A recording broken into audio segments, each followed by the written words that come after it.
এই মুহূর্তের সব থেকে বড় আপডেট, কোচবিহার পঞ্চানন বর্মা ইউনিভার্সিটির কোশ্চেন প্যাটার্নে পরিবর্তন ঘটেছে। হ্যাঁ, ঠিকই শুনছো। কোচবিহার পঞ্চানন বর্মা ইউনিভার্সিটির আন্ডারে যতগুলো কলেজ, প্রত্যেকটা কলেজ থেকে কিন্তু এই তথ্যটা উঠে আসছে, কোশ্চেন প্যাটার্নে পরিবর্তন ঘটেছে। কিন্তু দুঃখের বিষয় হচ্ছে, এই নতুন পরিবর্তিত কোশ্চেন প্যাটার্নের যে পিডিএফ বা অফিসিয়াল কোনো তথ্য, সেটা কিন্তু এখনো পর্যন্ত আমাদের কাছে উঠে আসেনি বা আমাদের কাছে পৌঁছায়নি। সূত্রের যেটা খবর, কোশ্চেন প্যাটার্নে পরিবর্তন হবে, আর এটা ডিপার্টমেন্ট ওয়াইজ হবে। যদি কারো পলিটিক্যাল ডিপার্টমেন্ট থেকে সাবজেক্ট থেকে থাকে, মানে মেজরে পলিটিক্যাল সায়েন্স, কারো এডুকেশন, তো ডিপার্টমেন্ট ওয়াইজ কিন্তু এই পরিবর্তনটা ঘটতে চলেছে।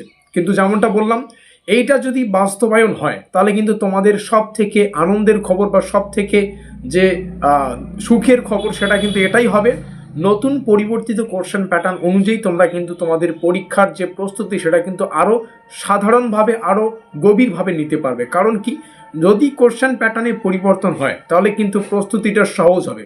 আগে ছিল 3, 6, 10 মেজরের ক্ষেত্রে, আর মানে প্র্যাকটিক্যাল যুক্ত সাবজেক্টগুলো বাদ দিয়ে প্র্যাকটিক্যালে 2, 4, 6 ছিল, 2, 4, 10 ছিল। কিন্তু সেই কোশ্চেন প্যাটার্নে, মানে পুরনো কোশ্চেন প্যাটার্নে কিন্তু ছাত্রছাত্রীদের পাস করতে অনেকটাই সমস্যা হয়। কারণ ন্যূনতম মান থাকে 2 নম্বরের অ্যান্সার লিখতে অনেকটাই কিন্তু আমাদের লিখতে হয়, অনেক তথ্য কিন্তু ফিল আপ করতে হয়। ব্যাপারটা হচ্ছে, এবার যদি পরিবর্তন আসে, আমাদের নতুন কোশ্চেন প্যাটার্নে যদি 1 নম্বরের কোশ্চেন আসে, এটা কিন্তু আনন্দের ব্যাপার, কারণ আমাদের পাস করার যে ব্যাপারটা, সেটা কিন্তু সহজতর হয়ে যাবে। আর যদি তাই হয় তাহলে আমাদের প্রায় নোটপত্রের যে প্রাইস, সেটা কিন্তু বিপুল পরিমাণে ডাউন হবে, এবং তোমাদের কিন্তু নোটপত্রগুলো সংগ্রহ করতেও অনেকটাই সুবিধা হবে। কারণ কি, এর আগে হয়তো আমাদের প্রাইস ছিল মেজরের ক্ষেত্রে 800, 850 টাকা, সেই প্রাইসটা এখন কিন্তু 50%-এর অর্ধেকও পেয়ে যাবে, মোটামুটি 350, 400 টাকায় পার সাবজেক্ট পেয়ে যাবে। আর যদি মেজরে 2টা থাকে, একই মানে এভারেজ 600 থেকে 550-র মধ্যে তোমরা কিন্তু প্রাইস, নোটপত্রের প্রাইস পেয়ে যাচ্ছে, যদি কোশ্চেন প্যাটার্নে পরিবর্তন হয় তো। কারণ নতুন কোশ্চেন প্যাটার্নে যেটা শোনা যাচ্ছে, সেটা হচ্ছে 1 নম্বরের কোশ্চেন আসবে। আর 1 নম্বরের কোশ্চেন আসলে আমরা আমাদের প্রস্তুতিটা সহজভাবে নিতে পারবো, সেরকম আহামরি কিছু পড়তে লাগে না। আর আমাদের নোটপত্রগুলো অত আহামরি পরিশ্রম করে তৈরি করতে হয় না।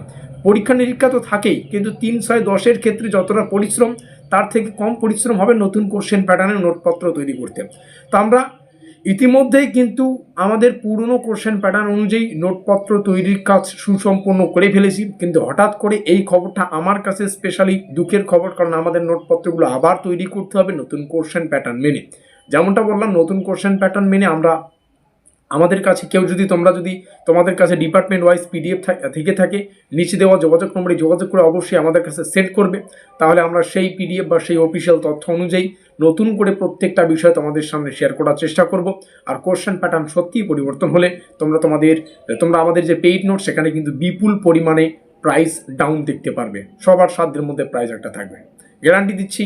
450, 500 টাকার মধ্যে প্রত্যেকটা পেপার আমি দেওয়ার চেষ্টা করব। দেখা হচ্ছে পরবর্তী ক্লাসে।